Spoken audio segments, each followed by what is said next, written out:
The rivalry is back on.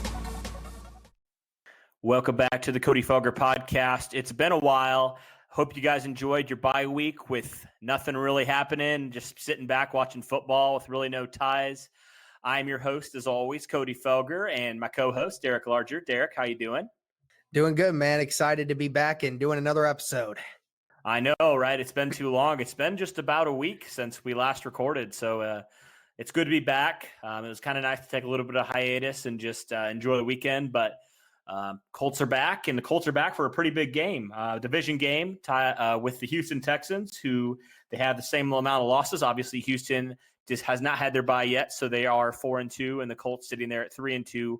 Both victors against Kansas City, ironically enough. Both teams went into Arrowhead and defeated the Chiefs. The Colts kind of did by shutting down Patrick Mahomes, and the Chiefs, or in the Texans more so, kind of had a shootout, but both were victorious. So the Chiefs have lost 2 in a row in Arrowhead, which is kind of crazy to think about because that's such a tough place to go in and win.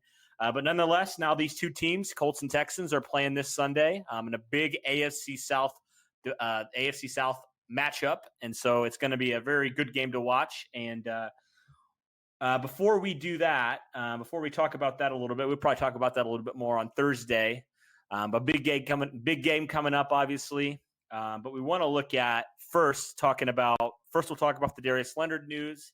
If you're on social media, specifically Twitter, you probably saw what went down there with Leonard and kind of trashing a little bit of a report, kind of a crazy report if you think about it. And man, I was just thinking, holy smokes, well, how crazy would it be if the Colts lost 2 of their best players in the same season?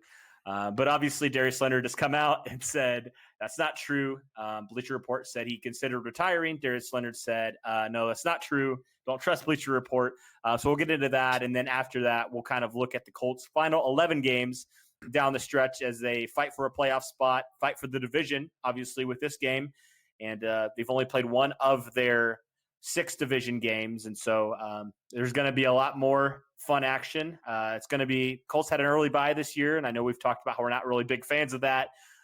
So before we go into that and look at what the Colts have to do to make the playoffs and win the AFC South, Derek, I thought we could dive into this Darius Leonard news a little bit. So, Darius Leonard has kind of been talking about, he was obviously out for a while, out for those 3 weeks, and out with a concussion, and he just it caused him to kind of ask some questions like, man, is this ever going to go away? It's kind of been a lingering injury. And that's kind of how concussions can be. And we saw certain players out for multiple weeks with concussions. But Bleacher Report kind of took that and kind of ran with that a little bit and kind of said Darius Leonard almost considered retiring. And then I want to pull up the Darius Leonard quote real fast, and then I'll get your thoughts on it, Derek, really fast here.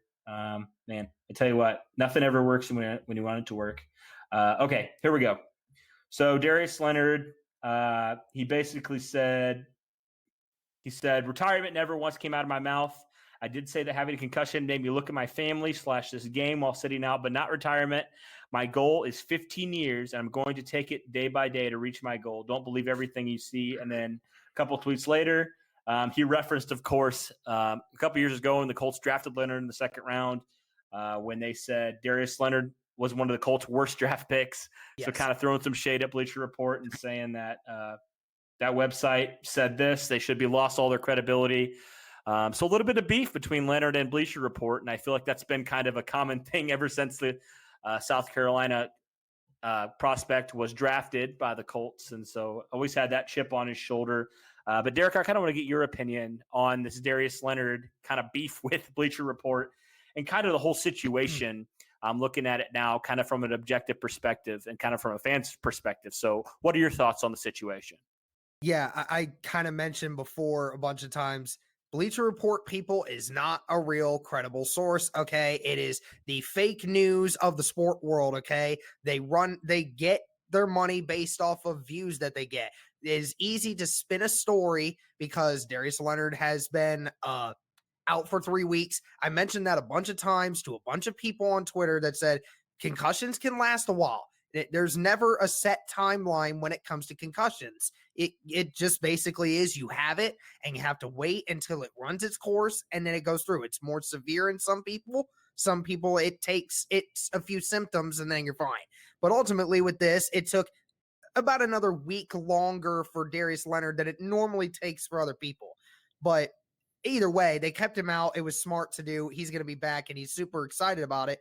Of course, Bleacher Report took words out of other people's mouths, and they didn't really get that source. They just said, oh, this is what Darius Leonard said, but he never actually said it. That's just what he meant he was saying. Darius Leonard obviously mentioned, never believe anything you say from Bleacher Report ever. It's a bunch of crap. They said the same thing about me being the worst draft pick the Colts have had, and they should have lost their credibility then. They should lose their credibility now. So from here on out, Colts fans, we know anytime Bleacher Report wants to say something about a Colts player, it's just not true until proven, okay? At least we know that for a fact. But anyway, yeah, like I mentioned, it can take a while, and I think the reason Bleacher Report did it is because of what happened with Andrew Luck. They knew if they could spin that story and say Darius Leonard and retirement in the same sentence, boom, headline, big headline, especially within Colts Twitter, because just 2 months ago, that same thing happened to us. That same thing happened to us with Andrew Luck. It was caught by surprise. We didn't expect it. And then Andrew Luck is gone. And everyone thought, oh, maybe Darius Leonard has a very severe brain injury that we don't know about. Maybe he will retire. That's terrible. Everybody's freaking out. And then Darius Leonard was very quick to dismiss that. And I mean, if you saw his Instagram videos from when he came back the first day of practice late last week, you'll know that it didn't look like a guy that was contemplating retirement to me. I don't know about you, but that certainly didn't seem like somebody that was contemplating retiring.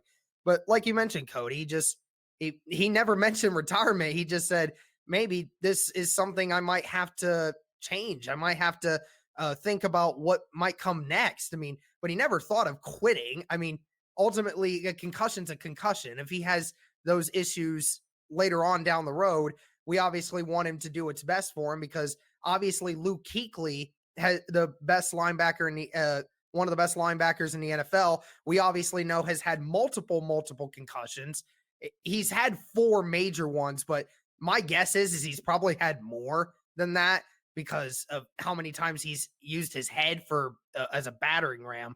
But I mean, that stuff can happen. And you obviously, the brain is the biggest part of your body that you want to make sure you take care of. It's a very serious thing. And the NFL is obviously trying to make sure that players don't get those kinds of injuries. I will admit this whole story kind of made me a little nervous at first, but then I kind of took a minute and just composed myself and say, I want to hear that from Darius Leonard's mouth first before I understand that. And obviously he mentioned that never slipped my mind. So I'm just glad Darius Leonard's back, and he's back ready to go, 100% healthy. And we specifically need him this week too, because, Texans, which we'll obviously get into here later this week, but this is a really big game, might be the most important game of the season at this point. So it's really nice to have the Maniac back in the blue and white uniform now. Yeah, for sure. And you touched on it, Derek, like concussions take, different time frames for different players. Like we saw a couple years ago, Ryan Kelly missed the entire season after he got a concussion. He got put on injured reserve. And then, you see a guy like Marlon Mack, who was able to go after suffering a concussion, I think last year. So it just really varies on, from player to player and the severity of the injury. And so, yeah, I think, it was good to hear Leonard come out and say, no, that's not true, because I think I agree with you, Derek, because it's been such a big deal with Andrew Luck suddenly retiring, and to have another player even say anything close to that, that could be big for numbers. So I get it, but that this goes to show sometimes people just put things out there to get a reaction. So that's good news on the Darius Leonard front. He's cleared concussion protocol. Also, Clayton Geathers has cleared concussion protocol as well. So the Colts will need him. I'm not sure if he'll be starting or not, but they need all the depth they can get right now, especially in this big division game. So, Derek, I thought we could start there with that big division game and kind of go down the line and talk about the last 11 games of the Colts season. Obviously, the Colts and Texans is the big one. It's at Lucas Oil, fortunately, which I know last year the Colts, that infamous 4th down call, that was such a huge play. And really, I think that was a huge turning point for the Colts last year in terms of confidence, because I know they didn't obviously win that game, but it showed, I think, a lot of players that Frank Reich trusts his players. He trusts them to get it done. And I think that was ultimately a big thing for the Colts, realizing that Frank Reich trusts his players. And going forward, I think that's an underrated story from last year to why the Colts went on that winning streak and did what they did, because they knew that their coach backed them and trusted them. And so obviously this is a big game. The Texans hung 50 points on the Falcons a couple weeks ago, which the Colts obviously beat the Falcons. And then last week they marched into Arrowhead and beat the Chiefs as well. And so the Texans are a very good football team. And obviously with the trade for Laramie Tunsil, their offensive line, while they say it's fixed, you never really know. And it's a pretty young offensive line still, but it's certainly better than it was last year with Tunsil being one of the better left tackles in the league. I know he still has a lot to learn, but the Texans, on paper, their offensive line and their team is better than last year. So, Derek, what first off, we know the implications of this game. What do you think the Colts have to do to be victorious? And obviously, we're going to talk about this more on Thursday. But what do you think the Colts, in a synopsis, kind of have to do? And what do you think ultimately happens on Sunday? Yeah, and for everyone out there that watches this, just know the Colts have a very tough schedule. Despite what some people might think of these teams, I'm going to get into it a little bit more as we keep going into these games to explain why a bunch of these teams who we thought just a month ago were easy wins, not so much anymore for me. But in regards to the Texans, you mentioned it, the offensive line being somewhat fixed. I don't necessarily think that going up against the Falcons defensive line and the Chiefs defensive line is doing anything to prove to anyone that they're good. Okay. The Colts dominated the defensive line of the Falcons. They dominated the defensive line of the Chiefs is the same way that the Texans did. I don't necessarily, anyone can do well against the Falcons defensive line and the Chiefs defensive line right now. They're probably the two worst defensive lines in all of football at the moment. So I'm not convinced. I think their offensive line is better, don't get me wrong, but I still think that given what we've seen in past the last year and a half from games that we've seen from the Colts, I think Frank Reich will have a game plan set in place to exploit some issues that they have. I would love to see another Kenny Moore blitz off the edge. I'd love to see more of that because we saw it in the Chiefs game. I think they might do it again. And with the Colts having a bye week, it does give them a lot more time to devise that defensive scheme that they want. The only issue we have now is the Texans have wide receivers now. They don't have just DeAndre Hopkins anymore. They have a full variety of wide receivers now. They're actually healthy now. Will Fuller just had the game of his life last week, and then Kenny Stills coming into the picture. He's a really good receiver. I mean, it is going to be an issue. The only positive thing that you can take away from it is with Fuller and Stills doing so well in the passing game, that's taken away some of the targets towards DeAndre Hopkins, which definitely helps because he's obviously maybe the best wide receiver in the game. But when you're spreading that wealth, you're taking it away from the best player, which is fine. That's what we want. But it does leave you a little scared that they have so many other guys now. And Watson's looked on another league of his own. He has looked like possibly the best quarterback in the NFL right now. And he's up there in the top three. My top three is Russell Wilson, Patrick Mahomes, and Deshaun Watson. I mean, that's a huge compliment. And they have Carlos Hyde now. Obviously, when they lost Lamar Miller, we thought, oh man, that's a tough one. But Carlos Hyde has been running the ball very well. I think he's been consistent. He hasn't been killing it in the numbers, but he's been consistent and he's been getting scores. So this is a revamped offense in the Houston Texans. It is just going to be a matter of, does Eberflus have a game strategy in place to be able to hold back this high-powered offense of the Texans? Yeah, and you also forgot to mention Kiki Cutie, who was a Colt killer last year. Yeah, in that first game, and Lucas Oil, and so the Texans definitely have a lot more weapons this time around. But the Colts also have some more talent. Obviously, Justin Houston, who played in the Chiefs game and had kind of a sweet revenge game, won AFC Defensive Player of the Week, I believe. Mhm. He's coming back. And then Jamal Sheard came back, who I think is a very underrated player on this defense, probably one of the best players on this defense that we're not Mhm. talking about. And then, I think this defensive line played a lot better. And the Colts could be getting back Malik Hooker as well. I know he's kind of still up in the air. Frank Reich hopes he can play. But that would be huge to slowing down this Texans offense. And then obviously you mentioned it, Darius Leonard coming back, which is huge. And obviously Bobby Okeriki's been playing really well too. That's a guy I don't think we've talked about enough. He's played pretty solid. I thought he played really, really well in that Chiefs game, especially in coverage. And then you got Kari Willis, who's played really well as a rookie. And so the Colts have some talent on defense. And we know from the draft, besides Paris Campbell, they basically drafted all offense early on. I think they drafted or all defense, I should say. And they drafted a few offensive linemen in the 7th round or something like that. But overall, it was a really heavy defensive-centric draft. And I think some of those young players are coming around now and kind of showing why they picked them so early. And so it's going to be a good game. I think a good test for these younger players on the Colts. Obviously, we saw Grover Stewart 2 weeks ago because Colts had a bye week. He had a sack, and so he got the start over Marcus Hunt, and he's been playing pretty decent all year. And so, I think it's just going to be a very interesting game. What are your predictions for that game? Yeah, for the Broncos game here. Or I'm sorry, Yeah, Texans game first. We didn't give our score Texans predictions game. there. Gotcha. Yeah. With the offense just being a lot more revamped, I think, on both ends here. I think the Colts are going to want to throw the football a lot more against this Texans team because that's what the Colts have always done against this Texans team. I think it will be a higher scoring game here, and I think it's going to be a score of 31-27 Colts in that one. Okay, so you're putting your trust and faith in Jacoby Brissett in this Frank Reich trusting offense. Jacoby Brissett. Okay.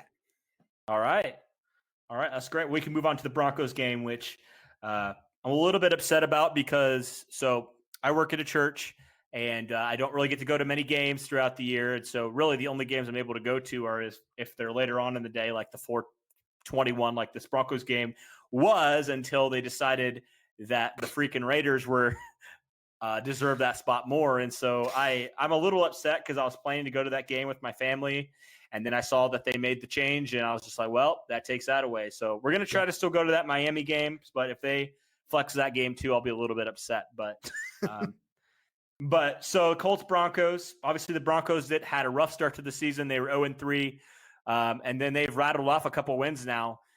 They've looked pretty good. They shut out the Titans last week, which, it's not that, Marcus Mariota is just, oh man. Yeah, he's terrible. It's just ugly, man. He got benched. Let's be honest. Yeah. He got benched. Come on. Yeah. And so the Broncos are riding high right now. Obviously, we don't know how they'll be in a couple weeks, but the Colts play the Broncos. Broncos have a pretty good. I feel like the Broncos were always, even in that losing streak, I felt like the Broncos were a lot better team than we thought they were, than their record indicated. Mm-hmm. And the Broncos still have some weapons. Obviously, they have Philip Lindsay and Royce Freeman, who I think are a pretty decent combo. They have Cortland Sutton, who my fantasy team, thank you, Cortland Sutton. He's pretty consistent. I believe they have, what is his name? Is it Emmanuel Sanders? I was going to say him. Emmanuel, yeah. Yeah, it's Emmanuel Sanders. They still have him.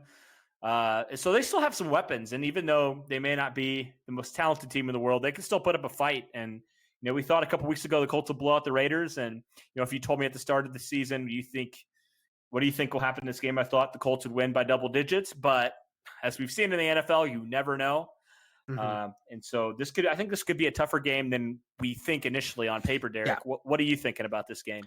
Yeah, this is the game that scares me. Remember how we kind of said that the Raiders were a trap game? This is certainly one of those. Let me just throw this stat at you. The first 3 games of the season for the Broncos, they had a grand total of 5 sacks. Grand total. That was near the bottom of the NFL. I think actually for the first 2 games, they actually didn't record I think it was, let me look up the number here real quick. I want to look that up as I have it right here. I know they didn't have a sack for a while there. Yeah, they had no sacks for the first 2 weeks of the season. That I remember, and then they didn't they recorded a couple sacks in week 3. I think they said over the last 2 weeks have recorded 7 sacks. So, and which is odd because Bradley Chubb just got injured. It was odd. Yeah. They couldn't get any pressure with Bradley Chubb up there. He leaves, and then all of a sudden they figured out a pass rush, which is crazy because they didn't have anything at first. And I mean, let's be honest here. They gave up 200 rushing yards to the Jacksonville Jaguars. Leonard Fournette had that 180-yard rushing ground attack in the second half, kind of similar to what Marlon Mack had against the Chargers the first week of the season. And if they're going to give that up to Leonard Fournette, I don't know if they're going to be prepared for it again, but Marlon Mack can certainly do the same thing with this offensive line that we have here. And Emmanuel Sanders is questionable for this week's upcoming game against the Chiefs, but I'm not sure how his status is going to look on that for when they face the Colts. But I do know, the offense has definitely looked better for the Broncos. They're finally figuring out their offensive tempo. Nothing crazy. It's kind of similar to the offensive game plan for the Colts. They really don't have a lot of the wide receivers to throw the ball deep. And Joe Flacco's not going to air the ball out all the time. They're going to rely a lot on the run game to get them in position to where they want to be in the third down and shorts and make things simpler for their quarterback. And in this secondary for the Broncos, I think is still kind of wondering, they're just still trying to figure things out. Chris Harris Jr. definitely will have his hands full with T.Y. Hilton there. But again, this is another game where even if we're at home, this is a team that can turn on us and can make us a really bad game if we don't stay focused on this win. So I think the Colts pull this one out. I think it's going to be a relatively closer game. I think a final score for me would be the Colts winning that one 20-10. Yeah, I think it's going to be a more low-scoring game. So I'd probably say around there. I'm going to say it's going to be closer than we think. I'm going to say 23-17. That's going to be my guess. Okay, so we can move on to the next game. I think this game could be more of a trap game, honestly, than the Broncos game. Because Pittsburgh, while their record, I know what their record looks like. They don't really look like the greatest team. But they put up some fights. Like I remember I remember watching that game a couple weeks ago against Baltimore, which Baltimore's a pretty good team, and they were fighting with them till the end. And so obviously Pittsburgh's down to like their third string quarterback at this point because Mason Rudolph just got killed. And so, yeah, that is something certainly to monitor. But I just feel like the Steelers are better. They're a pretty good overall team, and I feel like they'd be a lot better, obviously, with Ben Roethlisberger under the helm, but that's not going to happen. I think this is the game that the Colts could go either way, where the Colts dominate this game and they win by 20, or it could be a lot closer in the Colts. It could be similar to that Raiders game. It just depends what Colts team shows up, honestly. Mm-hmm. If they're tackling like they did in that Raiders game, it could be a lot uglier and it could be a lot closer than that. Mm-hmm. So, yeah, but, overall, I believe in Frank Reich and I believe in this staff. So I'm going to say this game, I got the Colts winning, and I got them winning 28-14 in that game. Just because I don't think that Pittsburgh – you know what? No, I'm not going to even go 14. I'm going to go 10 just because I don't think this Pittsburgh offense can really do much without their quarterback. And so I'm going to go 24-10 for the Colts Steelers. What do you say for that game? Yeah, again, another one of those games that they're going to rely on the run game. And, I mean, it'd be so much easier to say if the Colts had any kind of run defense. I mean, I know we stopped the Chiefs, but then again, anyone can stop the Chiefs right now. They can't run the football, but this Steelers team can. James Conner over the last 2 weeks has been running rabid. He's been killing defenses on the other side of the ball. He's been running the lights out of it. And I think the Steelers are trying to embrace that now because they know they can't beat you over the top. So they got to beat you with the ground and pound game, which is kind of the same thing as, what the Colts have been trying to do recently. We know they can't beat you over the top, so we're going to beat you with physical force on the O-line. Ultimately, I think this depends on which Steelers defense we get. I mean, that Steelers defense over the last 2 weeks certainly has looked pretty good. But then again, they faced the Bengals. The Bengals are the second worst team in the NFL right now.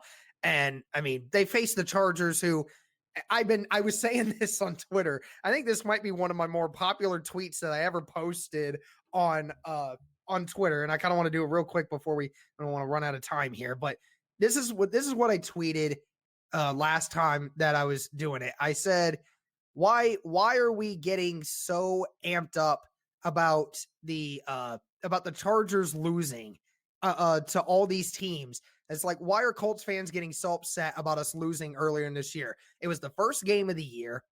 Chargers are just like any other team that can go from bad to worse and can go from really good to really bad. Injuries have a lot to do with that. And they're trying to get Melvin Gordon back. They're trying to figure all this out. And it's not like we got blown out in that game either, people. We had a chance in that game. It came down all the way down to the wire. Everyone needs to calm down. It's not like we got beat by a bad team. That Chargers team week 1, everyone was saying was probably a top 5 team in the NFL. So, I mean, the Chargers just have been on a down spiral. They can't figure out their offense. Phillip Rivers doesn't look like he knows how to throw a football at the moment. Their wide receivers drop passes.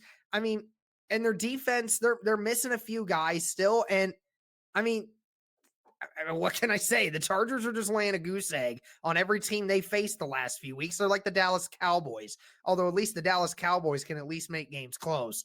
So I'm not too worried about what the Steelers have been doing to people. I think that we're going to be just fine. I think this is a game where we win 28-17. Okay. Yeah. I mean, I think I said 24. I meant 20. I think I said 28 to start. That's what I'm probably going to stick with then. So we have the same score there. Okay, moving on to the next game. I think this game will probably be on paper the easiest game for the Colts to play. Dolphins at Colts, 4:05. Hopefully, I can go to that game. Hopefully, they don't switch that game. Dang NFL. But Dolphins Colts should win this game by a lot because the Dolphins have basically shipped out all their good players at this point. They lost against the Redskins. They lost basically I don't know what you'd call it exactly, but it's basically the battle of the bad teams. And they did not win that game. I think they went for 2 and actually failed. So it's not looking very good for the Dolphins. Still winless at this point. So the Colts should win that game. I'm going to say the Colts win 35-10. What do you say about that game? Yeah, and the funny thing you mentioned about the Redskins and the Dolphins game, here's the problem. One team was trying to tank, the other one was not.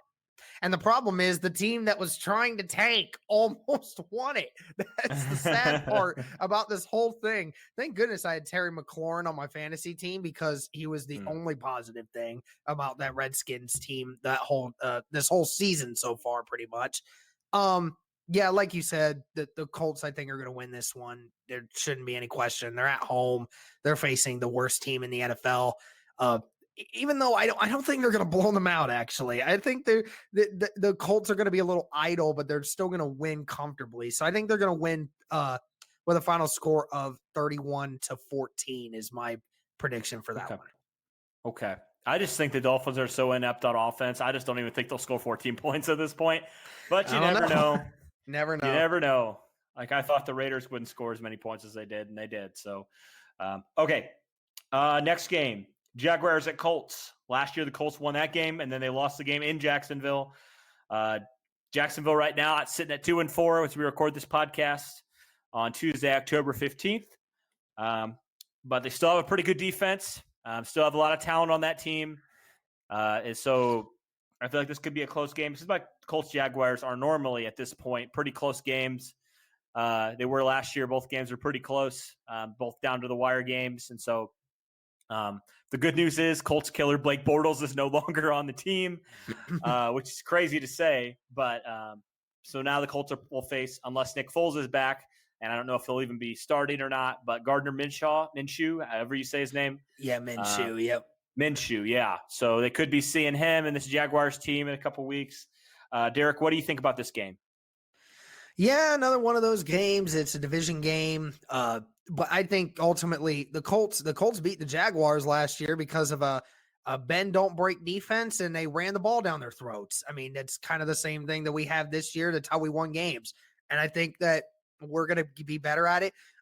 This year, I know Jacksonville still has a lot of ways to get to the quarterback. I anticipate them making Brissett work for his yards. I totally expect it. Mhm. But if this team's healthy, and I think that they're going to have a game plan ready. And usually that's how it is. A lot of times Colts win at their stadium, Jaguars win at theirs. It's usually how that is. So I think the Colts will win this one. I think they'll win with a final score of 24-20. Another close game of kind of what we saw in 2018. Yeah, that's probably what I'm going to say too. Around that score, 3-4 point game. But I think the Colts ultimately come on top there. Okay, so next one, Colts at Texans. So last year the Colts went to Houston twice and beat Houston twice in NRG Stadium. I actually might try to go to this game with one of my pals. Might fly down to Houston and watch this game because it's a Thursday night game. That's going to be a good game. That could potentially be the battle for the AFC South, the crown at that point. Depending on what happens, obviously with Tennessee, which isn't looking too good, and Jacksonville, which isn't looking too good. Right now, it seems like the Colts and Texans are going to be probably battling it out for that AFC South crown. So that's going to be a really good game. Derek, I think for me, it was kind of crazy last year. I thought, if I would have been predicting the 2018 schedule, I would have thought the other way. I would have thought the Colts would have won at home and then lost to Houston in Houston, but for whatever reason, T.Y. Hilton is a part-time owner, I think, of NRG Stadium. He seems to always go off against the Texans in that stadium. And so I think the Colts win again. I think it's a tough game, but I think the Colts pull it out. And I think the Colts do it how they've always done it. And they just, how they've always done it this season, I should say. Not how they've always done it, but they run the ball and they continue to stick to that game plan. And T.Y. Hilton has some big chunk plays, and they shut Deshaun Watson. At least you can't really shut him down, but they limit Deshaun Watson and kind of do what they did with Patrick Mahomes. The best way to limit those kind of players is just not have them be on the field for long. And so I think the Colts do that. I think the Colts are victorious again. And this one could go either way. I could say that I could see them winning. I could see them losing. But I'm going to say that they win 24-21. I'm going to say that's the final score for that game. I think it's going to be down to the wire game like they always seem to be with Houston. And I think the Colts will do that. But I think that they found the blueprint to beat Houston last year in the playoffs. And they really, Andrew Luck didn't have to do a ton in that playoff game. And so I think the Colts will stick to their running game. I think they'll throw it when they need to. But that's my prediction for the game. But if Deshaun Watson goes off, if they're not able to contain him like they were last year, I could definitely see Houston pulling this game off, especially at their own stadium. So, Derek, what are your thoughts on this game? Unless it's the Tennessee Titans, I can't say definitively that I think the Colts are going to win both times, especially against this red-hot Texans team. I can't say that. I already picked them once to win it at home. I think on a short week. I know the Houston will be on a short week, but most of the time, the short week favors the home team. And that's usually how it is. And that's just fact. And I think this will be the first one of the first 5 games. Yeah, let me make sure I got that right. Yeah, 5 games in after the bye week. I said they would win all of them. I'll just go with the Texans winning this one. And they will win this one by a grand total of 27-14 against the Colts. Okay, so you think they kind of figure out how to stop this Colts offense a little bit? Yep. Okay. All right. Well, that's fair. I could definitely see them winning either one. So winning or losing. So, yeah. Okay, to the next game. So Titans at Colts. Colts already traveled to Tennessee earlier in the season. They were victorious. Derek, we saw in that first game, the Colts offense kind of struggled a little bit against this really, really good Titans defense. But again, you think about it, the Tennessee was at home. They were feeding off the home crowd a little bit. I think they were feeling it. And so I think in this game, the Colts offense finds a little more spark than they did in that first game. I think they run the ball a lot more effectively than they did. And I doubt that they didn't run it effectively, but I think they run even better this game. I think the passing offense in particular takes a step forward a little bit. I'm going to say the Colts win this game 28 14. And that's kind of similar, I think, to when the Colts played the Titans last year. And now, obviously, with the Marcus Mariota situation, whoever you see, either Mariota or Ryan Tannehill, I think they just really can't get anything going at this point, especially if it is Mariota. I think the Colts shut him down again. And, yeah, neither of those quarterbacks scare me. So I just think the Colts ultimately win this game by a pretty wide margin, just because I feel like Tennessee at this point is self-destructing. It seems like the Titans always start out hot, and then it seems like they kind of fade near the end of the season. And so that's my prediction for that game. What is your prediction? Yeah, it seems like every year we see it. They start off insanely hot and then they just fall flat. And I feel bad for their defense, to be completely honest with you. Their defense is over the last few years has been one of the best overall defenses in the league. I mean, that's great and all, but if you can't score, then you can't win football games. And you get shut out by Denver. I know it's in Denver. I know the air's different up there. I know it is. But come on. It's Denver. You can't tell me you can't score one time. If your team can't score one time against Denver, even with their improving defense, you don't deserve to get favored in any game you play in. So again, the Colts have not beaten the Titans have not beaten the Colts since 2017 when Brissett was the starter. They hadn't beaten all of Andrew Luck's tenure when he was there.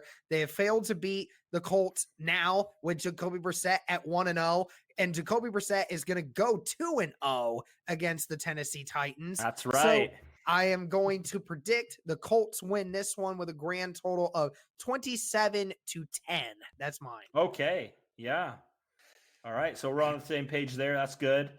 Colts at Bucks. The Bucks aren't looking too good, especially Jameis Winston throwing 5 interceptions this past week. I know Bruce Arians. Yeah, it was rough there in London. Poor Bruce Arians. It's rough.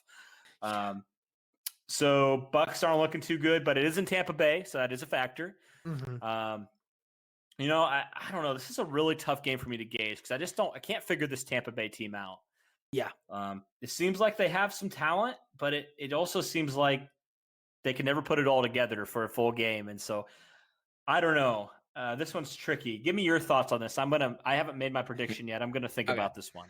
Gotcha. You're right. This Buccaneers team, you don't know which team you're going to get. You had the Saints game where they targeted Mike Evans twice in that game. You know how many catches he had? 0. They had 0 catches for Mike Evans. That is absolutely insane. But yet somehow, some way, they put points up on the Saints. I don't understand how they did it because the Saints are a slightly better defense than Carolina is at the moment. Now, to give credit to Carolina is very good right now. I don't know if people quite notice it, but they are very, very good. Their defense is one of the top 5 defenses in the NFL right now. And of course, I know that's no reason for Jameis Winston to be throwing 5 interceptions. Isn't it kind of funny how in 2015, when Mariota and Winston both came over, they were wondering who should be the number 1 and number 2 quarterback? Well, neither of them. Neither of them should even be starting at the moment. They're both terrible. This is the number 1 and number 2 draft picks we're talking about here, and they both look as if they don't even belong on a roster. I mean, they're terrible. And I mean, it's crazy because this Buccaneers defense, their run defense has actually been pretty good. They've been one of the top 15 run defenses in the league this year. They've actually done pretty good with getting a pass rush. They held Christian McCaffrey to 31 yards rushing. 31 yards rushing. Now, I know Christian McCaffrey did other stuff. Obviously, that doesn't fall on the run defense. That falls on the pass coverage. But then again, to keep McCaffrey at 31 yards, that's pretty impressive nonetheless. I definitely think they'll definitely be targeting Mike Evans a lot more in that game against the Colts. I can promise you that. And I know their run defense is going to give us troubles at times, but I still think overall this team is slightly better coached. And I mean, I'll take Brissett over Jameis Winston any day of the week. So give me the Colts in a little bit of a close one here. Give me the Colts 21-17. I think it's a close one, but I think the Colts pull this one out as well. Okay, I'm going to go similar, but I'm going to go 21-14. Gotcha. So I think it's going to be more of a sloppy game, but I think the Colts will come out on top in that game. This one, I think, is one that I definitely could see the Colts losing, and losing probably worse than they have all year. Not to say they'll get blown out, but I mean, they're playing the Saints in New Orleans, one of the hardest places to play in that dome. It's and Drew Brees will be back, and so I mean, we've seen the Saints can win with Teddy Bridgewater, and Teddy Bridgewater's a fine quarterback, but he's not Drew Brees. Yeah. And I mean, the Saints overall are just a good team. Like they're one of the best teams in the league, no doubt. They're good about everywhere. They can run the ball, they can pass the ball, they can do whatever. Michael Thomas is an absolute monster. They have a really talented defense, and so they can attack you in a lot of different ways and a lot of different prongs. And so I just don't – it's hard for me to say the Colts are going to go into New Orleans and beat the Saints, especially at full strength with Drew Brees coming back. So I'm going to say the score's 31-21. I'm going to say the Saints will come out on top here. I think the Colts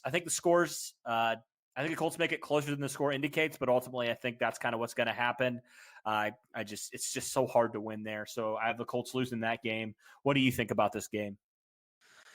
Yeah, it's another one of those things. I mean, the Saints are 4-0 with Teddy Bridgewater as their starting quarterback. You can win games with Teddy Bridgewater as your starting quarterback, and they beat some good teams too. Don't get me wrong; they beat the Seahawks, they beat the Cowboys, they just beat Jacksonville, even though that one was close. I mean, they can win games without their starting quarterback, and their starting quarterback's going to be back here in another week or two, and they might look unstoppable at this point. They think they're the second best team in the NFC at this moment, only behind the 49ers at this point. So, I mean, it's really tough for me to sit here and say that the Colts are going to get blown out. I don't want to say they're going to get blown out, but I think this is the game where we get blown out. I think we get reality checked here. With a final score of 35-17. As unfortunately as I want to say it, I don't know what's going to happen down the road. Obviously, that's 2 months away, so a lot of stuff can happen. But at this moment, the Colts aren't in contention with how the Saints are playing right now. Right, and I think the Colts are a talented team, but I just think the Saints are at another level at this point. Yeah, they're on a pedestal. They're the team to beat. Not to say that we won't say that the Colts can't beat them, because we've seen you can beat anybody in this league. Mm-hmm. So if the Colts went there, we'd obviously be super happy. But we try to keep this podcast as much as we can. I don't know. I feel like some podcasts could potentially, if you're talking about your favorite team, you can get kind of homerish. I don't even know if that's a word. But we try to kind of take a step back, be objective with what we think about the team. Yeah. Do you want to say something? Yeah.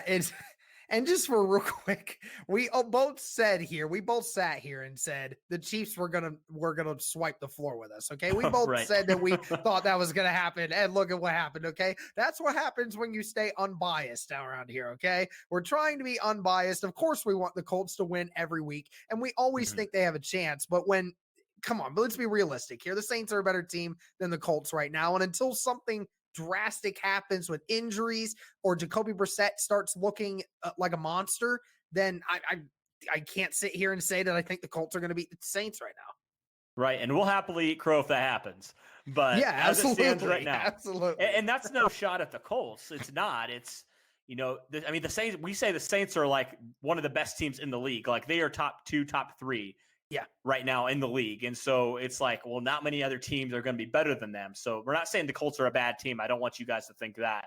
We're just saying objectively, as we look at it right now with how the teams are playing, I mean, the Saints are one of, if not the best. I would say they're the best NFC team, but that's just my opinion. I know the 49ers are really good. I know what they did to the Rams. That was impressive, and my fantasy team like that. So yeah, same here. So I think it's a toss up between those two teams, 49ers and Saints. I just think the Saints right now, they're playing with their backup quarterback, and they're beating very good teams still. Yes. So that's just my perspective on it. I would happily be fine I would be overjoyed if the Colts went in there and completely decimated the Saints. I'd be fine with that. Yeah, and my other friend Toby, who I do the podcast with, he's our host for that podcast, and he is a die-hard Saints fan. Okay, I've had a lot of. I have one story on him that I have him beat on, and they beat us in the Super Bowl, and my friend Josh and I have never let him live that down. He's never let us live that down. So it's always good if the Colts get a chance to beat the Saints, because if they do, you best believe I'm going to make sure he remembers it for the rest of his life, that he remembers the time the Colts beat him, because he reminds me almost every week that the Colts got beat by the Saints.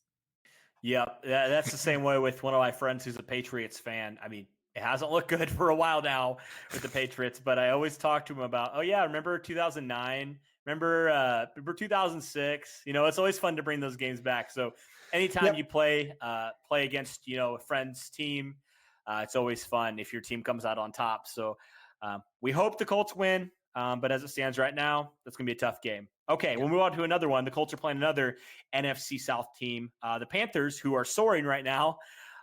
Crazy enough, with their backup quarterback as well, and obviously led by Christian McCaffrey, who is just having an insane season right now. I mean, he's just on another level in terms of stopping, in terms of just running the ball. And we know the Colts' early season struggles of stopping the run. So this game, if the Colts don't shore it up, could potentially get ugly as far as on the defensive side. And, if Cam Newton's back and if he's at 100%, or if they roll, I can't remember his first name. I think his last name's Allen right now. Kyle Allen, I think. Yeah, Kyle Allen. Yep. Yeah. So if they roll with Kyle Allen, I mean, either way, I think it's going to be a good game. But I have the Colts slightly in this game just because they're at home. I think it's going to be a hard fought game to the end. I don't know. The Panthers are really good too. I'm going to say it's more of a low scoring game. I'm going to go 21-20, Colts on top. So it's going to be that kind of game. Yeah. And, but could be wrong again, but that's just my prediction. What's your prediction? We're probably going to differ on this one based on what your reaction we're going to is. differ here. We're going to differ ahead. here. I hate to say the Colts lose twice in a row, but they do here. I'm sorry. I know some people might not be high on the Panthers due to their record. I know we're 3-2 and they're 4-2. Everyone's going to think, oh, all they got is Christian McCaffrey and if we shut him down, we'll be fine. Folks, they've been trying to shut down Christian McCaffrey ever since last year. Look at what this man is doing.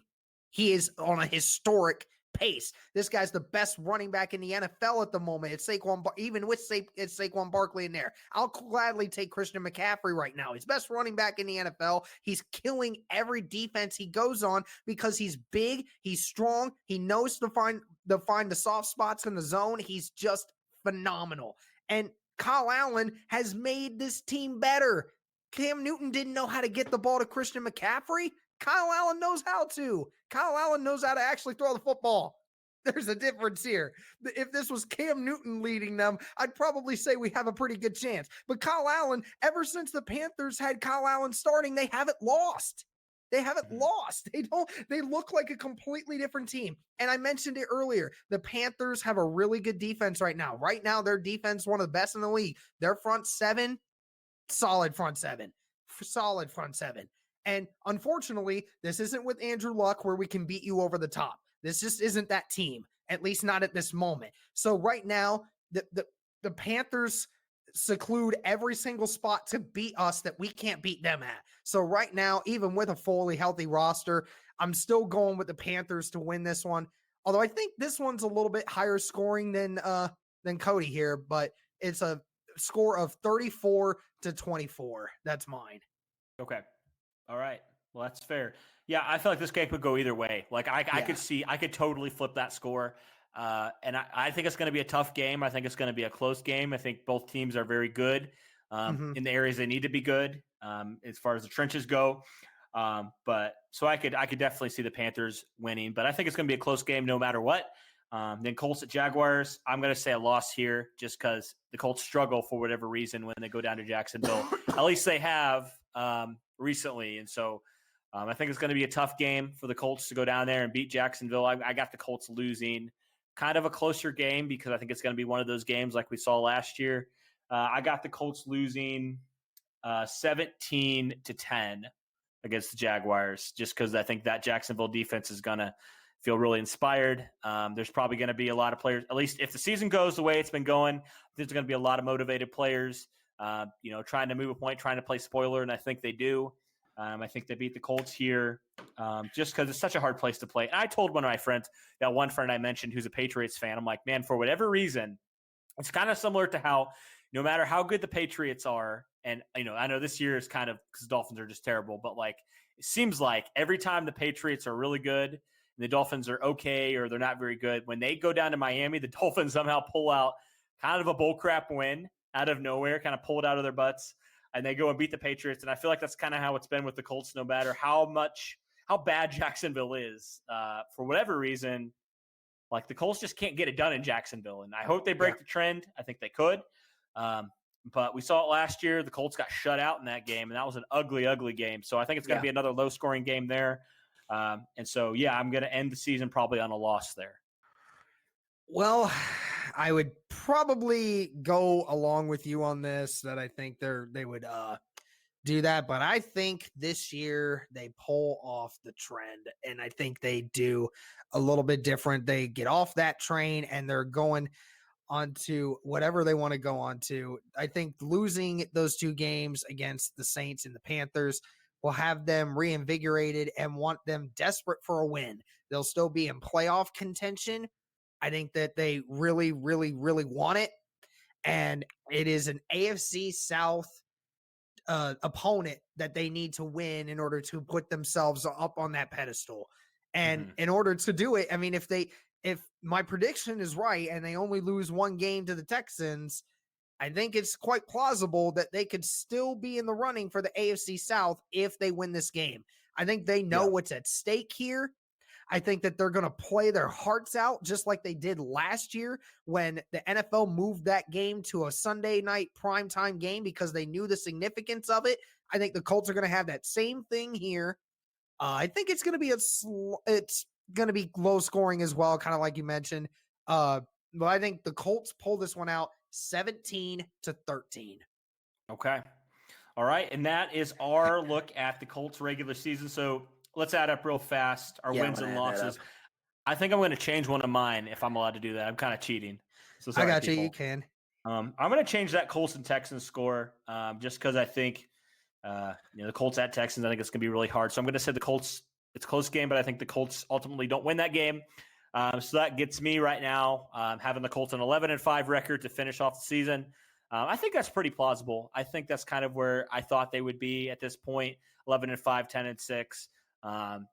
And even like 9-7, like that was like my lowest. 9-7, 8-8 was kind of where I thought, at the least, I think this team, that's where I kind of expected them to start the season with Jacoby Brissett. That's kind of what I expected this team to get at. So I think 9-7, 10-6, 11-5 around there is where I'm going to go. But based on this prediction, it's going to be 11-5. What did you say, Derek? Yeah, mine was with the way I had mine at 11-5 as well. I do think the flooring for them is 9-7. I think that's easily doable with what this team is and how they're getting healthy now. Just again, this Texans game is going to be so pivotal to how they do the rest of this season. I mean, because obviously they lose to the Texans, it's not the end of the world, but they're going to have to win most of their games, like 90% of the rest of their games, in order to be able to still be in contention for that. So, I hope that they do that. I think 10-6, 11-5 is easily doable. We'll just have to see if Jacoby Brissett keeps adding on to this season he's already having. Yeah, I think it's going to be a successful season for the Colts. I think they're going to keep using that formula for success, and it's going to be interesting to see how Jacoby Brissett plays over these last 11 games because I feel like he's had his moments where he's played really well, and then he's had his moments where it's like, well, you did a little bit more. You need to see a little bit more from Brissett. So it'll be interesting to see, does Frank Reich make some adjustments? Does Jacoby Brissett start throwing the deep ball a little bit more? What kind of player do the Colts have in Jacoby Brissett? Is he a franchise quarterback, or should they – is he more of a game manager? And so it'll be interesting to watch over the last 11 games. I think he's going to do well. I've said basically at the start of the season, I'm a big Jacoby Brissett fan. I think he does a lot of things well. I think he has all the tools to be a very good quarterback in this league. So I believe in Brissett. I know the Colts believe in Brissett. And it's going to be interesting to watch him over these last 11 games to see what kind of quarterback he is and see how he proves himself. So, yeah, I think that's about it for our predictions. And I'd love to hear your guys' predictions. Obviously, if you disagree, that's okay. We all have different opinions, but I'd love to hear what you guys think the Colts record will be over these last 11 games and the 2019 season. I do think the Colts will make the playoffs. I think at the worst, they'll be a wild card team. But, this, like you said, Derek, this Texans game is a huge game to see and kind of judge where is this Colts team, because Texans are a hot team right now. So the Sunday's game is going to be a really good one. So I can't wait to see what kind of Colts team comes out and if they can pull off a win against Houston. So, all right. Well, thanks, guys. Appreciate you as always. Love your support. We'll definitely have a preview, podcast out probably on Friday, because we usually try to record on Thursday to get that out to you. So, and we'll keep you updated on some injury news and stuff that we mentioned, Malik Hooker, and some other players that could potentially play here in this Houston game. So, all right. With that, thanks, guys. Go Colts.